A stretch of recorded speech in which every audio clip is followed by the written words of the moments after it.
want to talk about basketball. I want to talk about four of the best shot makers on planet Earth going toe-to-toe on a Saturday afternoon.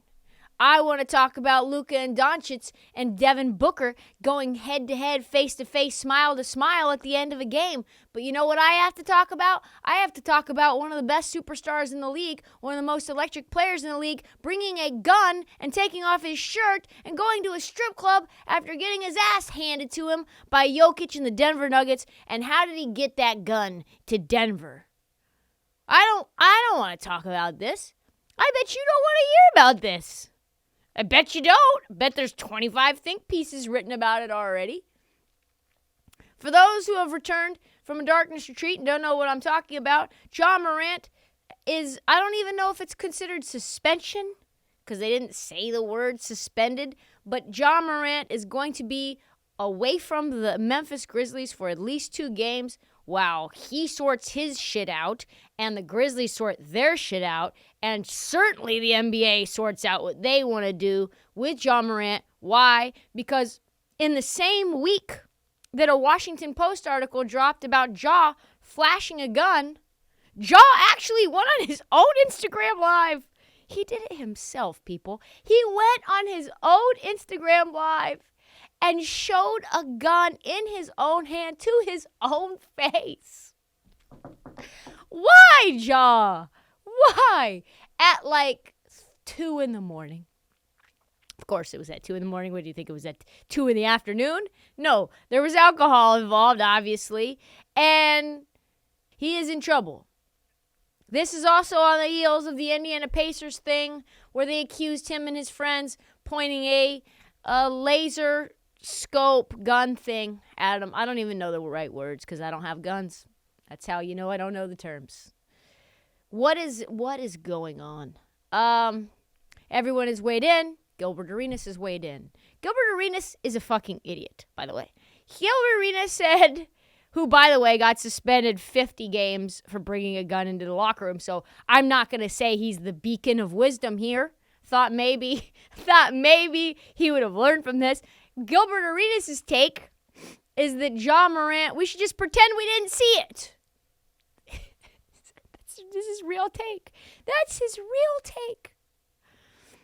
Boogie Cousins. Why are all these people? You see how it's like, it's never like Dame Lillard like weighing in on it. You know what I mean? It's like Boogie Cousins, Gilbert Arenas, Paul Pierce, like people who truthfully shouldn't be weighing in on this are weighing in. Like that's, I guess, what makes it funny. Boogie Cousins says, this is why you need a strong veteran presence in your locker room. Someone lobbying for a job here. Also, Boogie Cousins, I don't know if that's you, right? I'm not sure that type of person matches up with you and your reputation. Paul Pierce, of all people, also chimed in. God.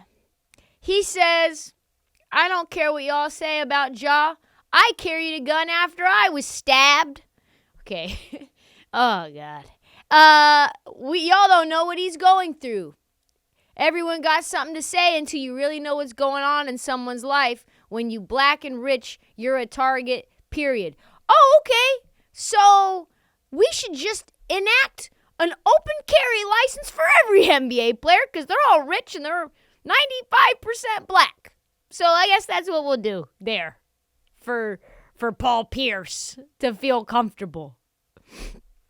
I can say this with complete confidence. I don't think anyone is checking for these men's opinions on this subject. I don't think anyone's like, hey, Adam, when are you going to make a decision about what's going on with Ja? Well, I need to hear all the stakeholders' opinions.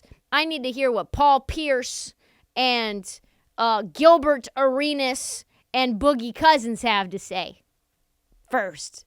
The guys who I can really rely on to give me a cogent understanding of all of the facts on the ground here. Everyone wants to lecture. Everyone wants to point out what Ja's doing wrong. People want to pile on. Fucking columnists, they are vultures, aren't they? They come out of the woodwork. I don't even know what they would do without this type of stuff. Like, I'm sure Nancy, I haven't read one column, because why would I? But I am certain that Nancy Armour has a column. I'm certain Christine Brennan has a column. I'm certain Sally Jenkins has a column. That Dan Wolken, who, by the way, I know these people, like, personally. So it's no shade to them, but Dan Wolken covers college football. Okay, what does Dan Wolken need to say about Ja Morant? Not a damn thing. It's kind of gross, isn't it? Like, when you think about it, they all have some POV about how Ja is going the wrong direction and how without proper guidance and leadership, and there's always some socioeconomic thing that these YTs have to say about it, right? It's wild. It's when you think about it from that perspective, it's absolutely bonkers land. What we're living in, they just sit around and they wait in a corner somewhere until some athlete does something bad, and then they have a think piece ready to go. They have no connection to Ja Morant. They have no connection to these streets. They have no connection to being someone who's that young with that much money that quick. And I already said, I think Ja's being an idiot, so that's obvious. But these think piecers, they got to get the fuck out of here with that. Also, the person that I did like what he had to say, the only person that I think had anything to say good was Jalen Rose. Let's listen. I am Ja Morant. Like, you guys have got a chance to see me grow up for public consumption since 1991. And I've been involved in drug raids. I've survived assassination attempts. I've been that undisciplined young person that was trying to figure out how to be famous, how to be successful, and how to change the dynamics of my family. The one thing that young people have to understand, and in Ja Morant's case, when you first get drafted, you go from being a member of the family, a member of the crew, to being the leader, to being the breadwinner. And first and foremost, I hear a lot of people talking about like his family and his crew. When you the leader, it's on you, because you end up searching that lifestyle. You end up wanting to be down. And what I had to learn is that people come into your life for 4 reasons: to add, subtract, multiply, or divide. You have to choose wisely. He has way too much to lose. Trust me, I've been that young player carrying a gun. And Wilbon alluded to this. When you start waving it, that could get you killed. That's an entirely different thing than we're talking about. A superstar athlete should be putting themselves in position. And as Stephen A. mentioned, that's him on the video, on his IG Live. Ain't nobody coaxing him. Ain't nobody ain't nobody egging him on to do that. That's a personal choice. That's a personal choice. Jalen Rose is the only person I'm listening to on this. That is straight up facts. Because as much as everybody's like, oh, John needs to pick better friends. Oh, he's too loyal to people who... I saw his uncle on Instagram. And his uncle posted that Jalen Rose video and said, facts. That's his uncle. Okay? So I think everybody's kind of in agreement. Ja's being a little bit of an asshole right now. He's doing things the wrong way on his own. It was Ja who decided, allegedly, to beat that 17-year-old kid down when the kid threw the basketball at him. It was Ja flashing the gun on his own Instagram on social media, which is just crazy. Like that decision is just baffling to me, as someone who's made my own share of Instagram live decisions. Wild, just wild.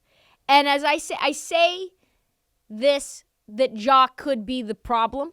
Like Ja is his own worst enemy. That is an issue that needs to be addressed. Who he decides to have with them is only augmenting what's going on. I think Ja is the most exciting player in all of sports, period, end of story. I love Damian Lillard. I think Ja Morant is the only player I would go to the Capital One Center to see. It's true. Capital One is trash. The lighting is horrible. The vibe is awful. Parking, awful. Chinatown, all of it. All of it.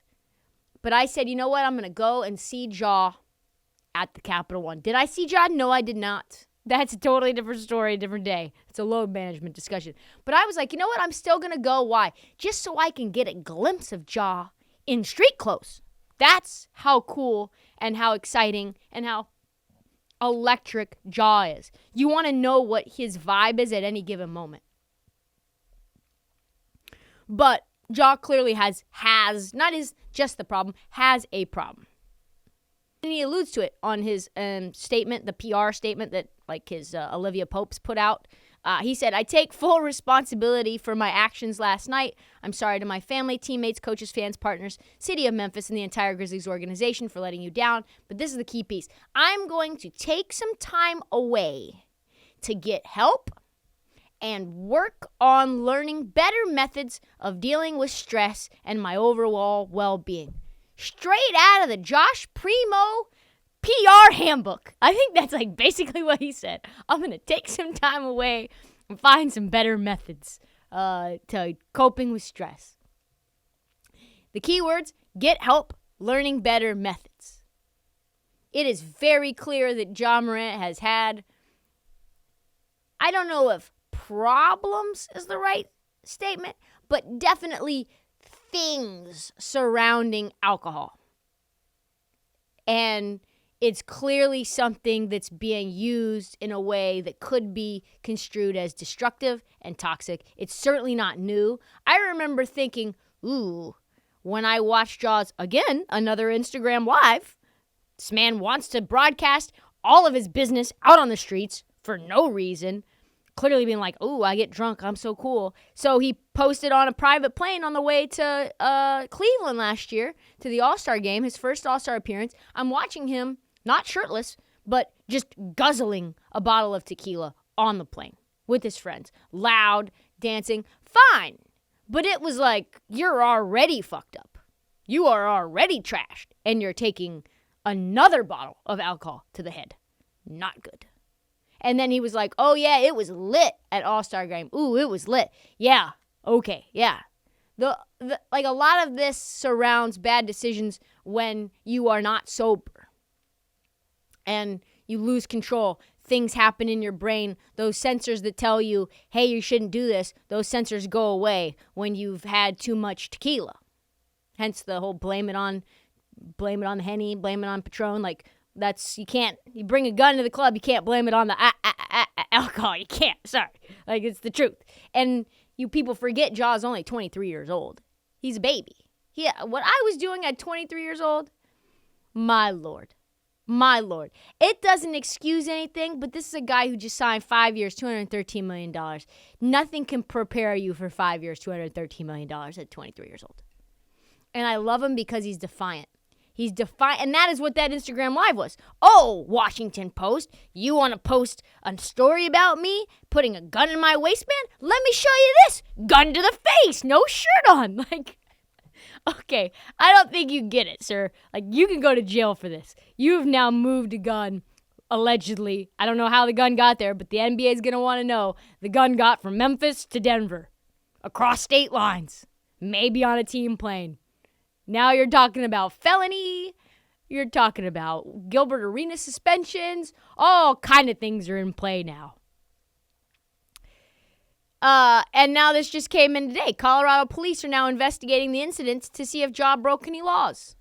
It is believed that Ja's IG Live was filmed in Glendale, a suburb of Denver, known for its strip clubs. Since he was it's the only county in Colorado that is not an open carry county. Very unfortunate scenario for Ja Morant. He may be now in play for a weapons violation. That is in addition to whether it can be ascertained if it was his own gun on the team plane, which would break all kinds of NBA locker room type laws. This shit could get ugly very fast. Sometimes it's better to be a slept-on team. The Grizzlies, I think, are a team that's better to be slept on. Them as the team that everybody's looking for, they do not know how to handle that. You have Dylan Brooks with 16 technicals already at this point in the year. He's getting suspensions. You've got Ja Morant happening. This is probably the worst weekend for the Grizzlies in team history. Because they lose Brandon Clark to an Achilles injury, which is not being discussed. It would have if this jaw thing wouldn't have happened. You've had Steven Adams missing a bajillion games. No one knows when he's coming back. And now you've got one of the thinnest teams as a 2 seed, and you're losing to the LA Clippers when you had a 15-point lead in third quarter. You're just pew down standings. Sacramento Kings breathing down your throat. Clippers breathing down your throat. Mavs breathing all down your throat.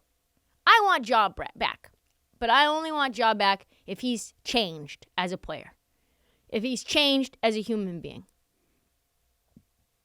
Because if he has the same baggage and the same decision-making tree that he had when he decided, oh yeah, you think this is going to harm me? I'm going to put the gun in the IG line. If that shit is going, this is going to get bad very fast. Because Ja, we don't deserve it, but really Ja doesn't deserve it. Really, Ja needs to sort himself out. He deserves to play with new tactics to deal with being him, outside of just bottles of Henny and strip clubs and guns. There's got to be other things. Kyler Murray chooses Call of Duty. Maybe it's Call of Duty. I don't know what the methods of coping are going to be for Ja, but this clearly can't be the method. Because obviously it's leading to being reckless and reckless decisions with a superstar with bajillions of money on the line. We're talking about sponsorship. We're talking about the league is not going to work. And I will wait, and we should all be ready to wait for as long as necessary for this new version of Ja Morant to come back.